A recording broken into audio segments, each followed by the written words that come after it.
Thank you very much, Secretary Mattis, for that wonderful introduction and for your devoted service to our nation. Nobody's done it like you.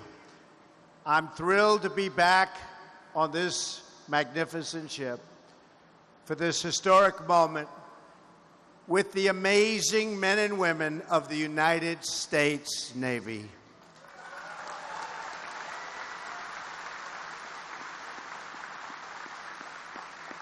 I was with you 4 months ago, and I knew that I had to be here today, and I told you I'd be back to congratulate you and the crew and everybody involved on commissioning the newest, largest, and most advanced aircraft carrier in the history of this world. That's a big achievement.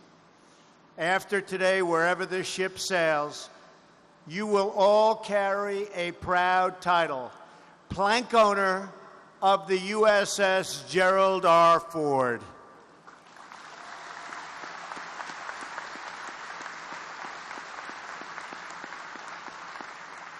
For the rest of your lives, you'll be able to tell your friends and family that you served on the greatest ship in the United States Navy, and in my opinion, on the greatest ship anywhere in the world.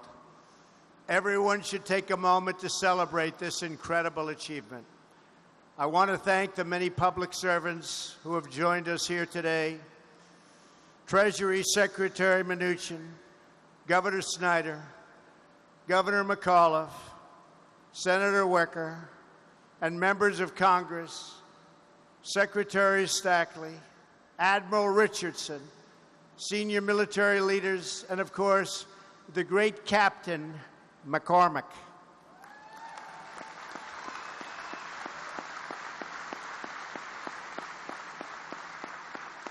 Captain, I know you will exemplify integrity at the helm. And have a good time doing it, Captain. Proud of you. Thanks to the entire Ford family, Susan, Jack, Steve, and Mike, for all that you've done to support this ship on its voyage. Thank you, Susan. Thank you. I also want to recognize two other people who were very special to President Ford. Thank you, Vice President Cheney and former Secretary of Defense Rumsfeld. Thank you. Thank you. Thank you.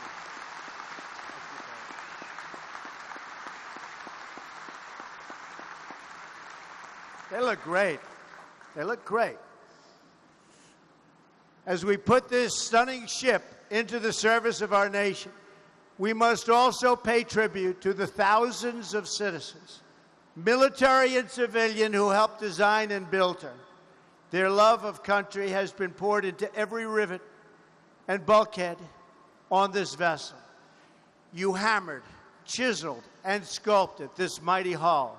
You were there when the first steel was cut, the turbines first roared to life, and when those beautiful bronze propellers first began to spin, and spin they did.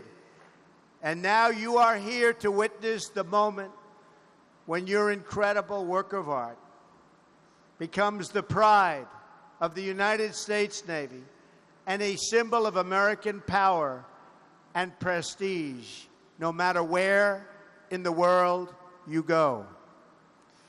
American steel and American hands have constructed a 100,000-ton message to the world.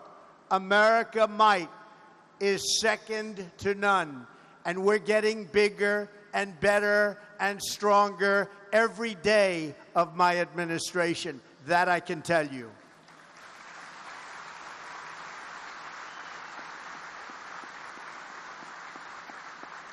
Wherever this vessel cuts through the horizon, our allies will rest easy, and our enemies will shake with fear, because everyone will know that America is coming, and America is coming strong.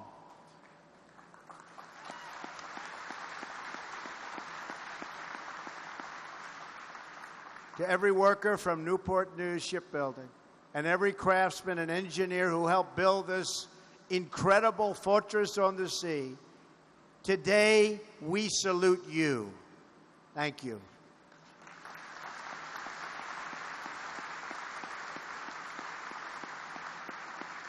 Your skill and your grit build the instruments of war that preserve peace. This ship is the deterrent that keeps us from having to fight in the first place. But this ship also ensures that if a fight does come, it will always end the same way. We will win, win, win. We will never lose. We will win.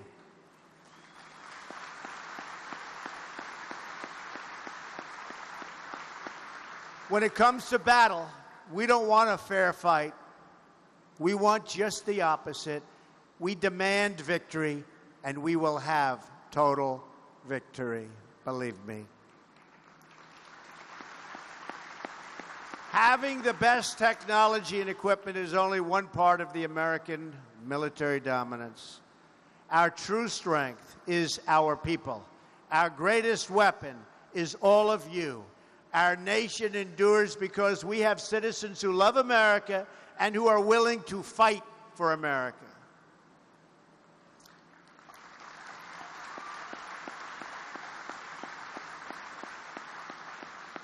We are so very blessed with warriors who are willing to serve America in the greatest fighting force in history, the United States military.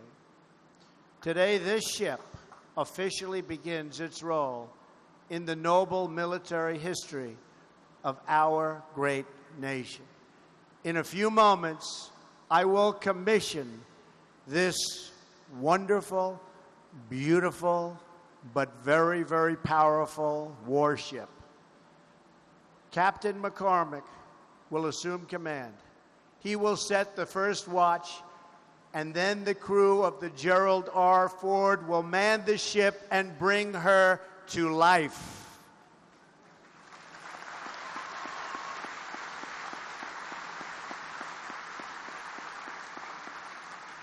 A ship is only as good as the people who serve on it, and the American sailor is the best anywhere in the world.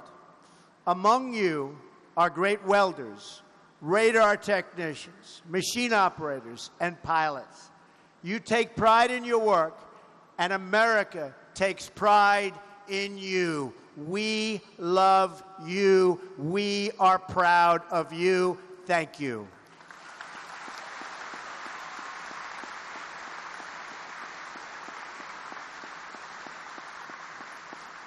But that is why it is so fitting that this ship is named after a sailor of tremendous character, integrity, and wisdom.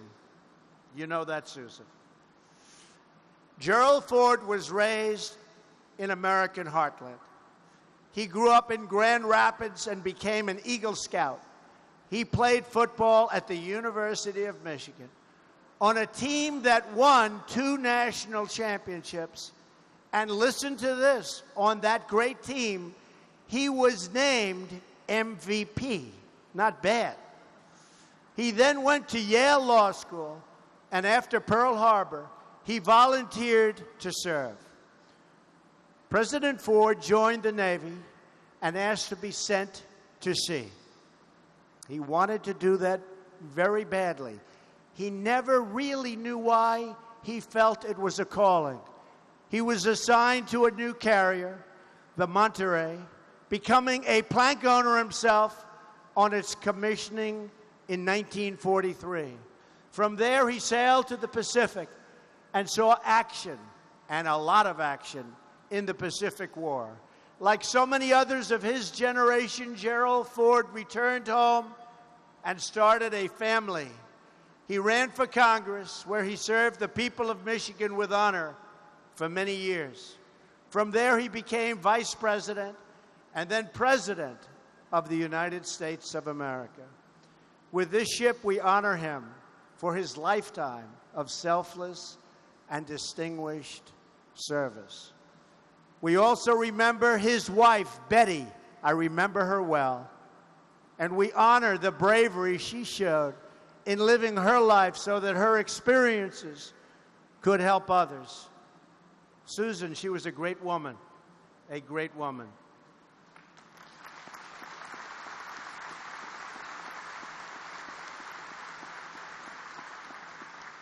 Gerald Ford said that his time in the Navy convinced him that our lack of military preparation before World War II had only encouraged our enemies to fight harder and harder and harder. He learned a lot. In the future, Ford said, I felt the United States had to be strong. Never again could we allow our military to be anything but the absolute best. If he could see this ship today, President Gerald Ford would see his vision brought to life, and he would see his legacy of service being carried on by each and every one of you.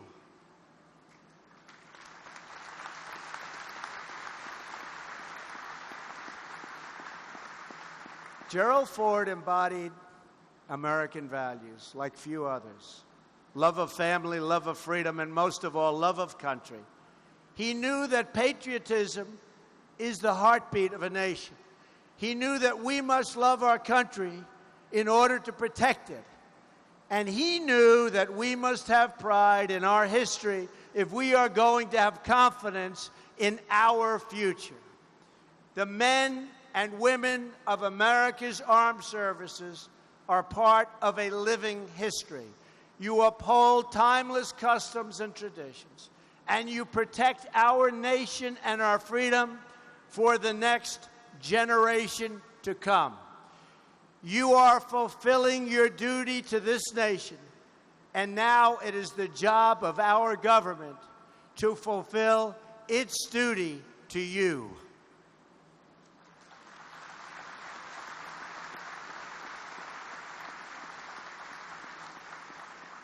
For years, our government has subjected the military to unpredictable funding and a devastating defense sequester. You remember that? Sequester, not good. This has led to deferred maintenance, a lack of investment in new equipment and technology, and a shortfall in military readiness. In other words, it's been a very, very bad period of time for our military. That is why we reached a deal to secure an additional $20 billion for defense this year, and it's going up, and why I asked Congress for another $54 billion for next year. Now we need Congress to do its job and pass the budget that provides for higher, stable, and predictable funding levels for our military needs that our fighting men and women deserve, and you will get. Believe me, President Trump, I will tell you, you will get it. Don't worry about it. But I don't mind getting a little hand, so call that congressman and call that senator and make sure you get it.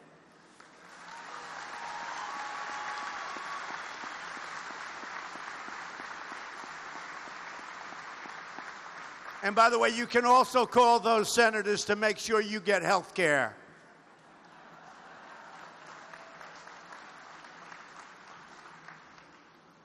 We must end the defense sequester once and for all. We must also reform defense acquisitions to ensure that we are getting the best equipment at the best prices so that our dollars are used only for the best interests of our country and those who serve. We do not want cost overruns. We want the best equipment, but we want it built ahead of schedule, and we want it built under budget.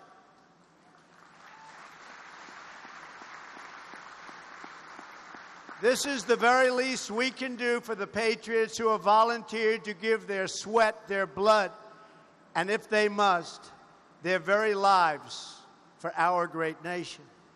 The commissioning of this new American carrier marks the renewal of our commitment to a future of American greatness.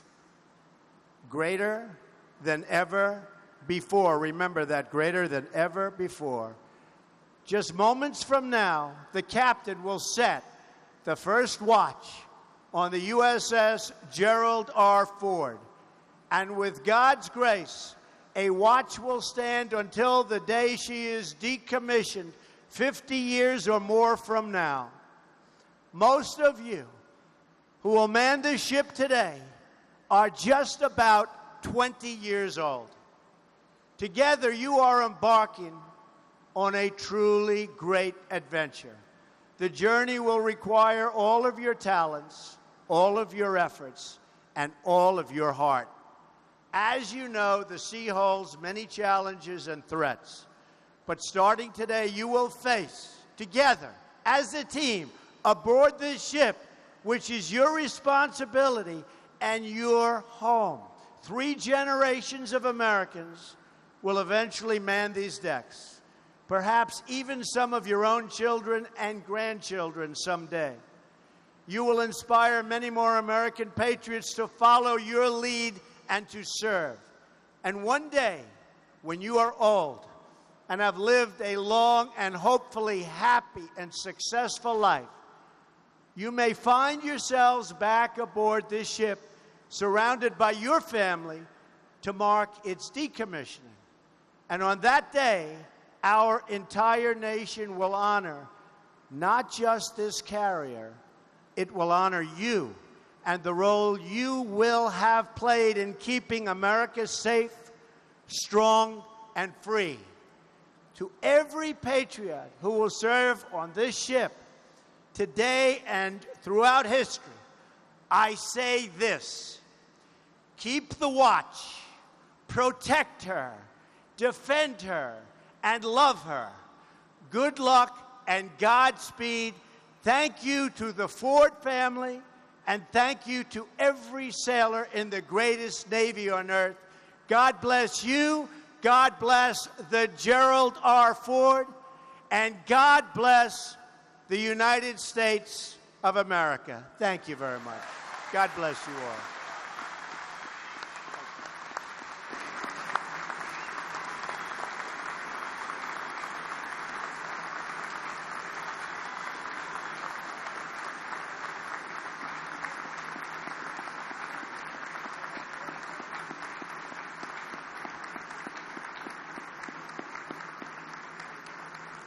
Thank you, Mr. President, and I would be honored if you would place Gerald R. Ford in commission.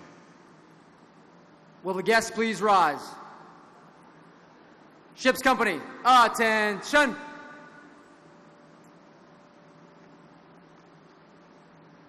I hereby place United States ship Gerald R. Ford in commission. May God bless and guide this warship and all who shall sail in her. God bless you. Thank you.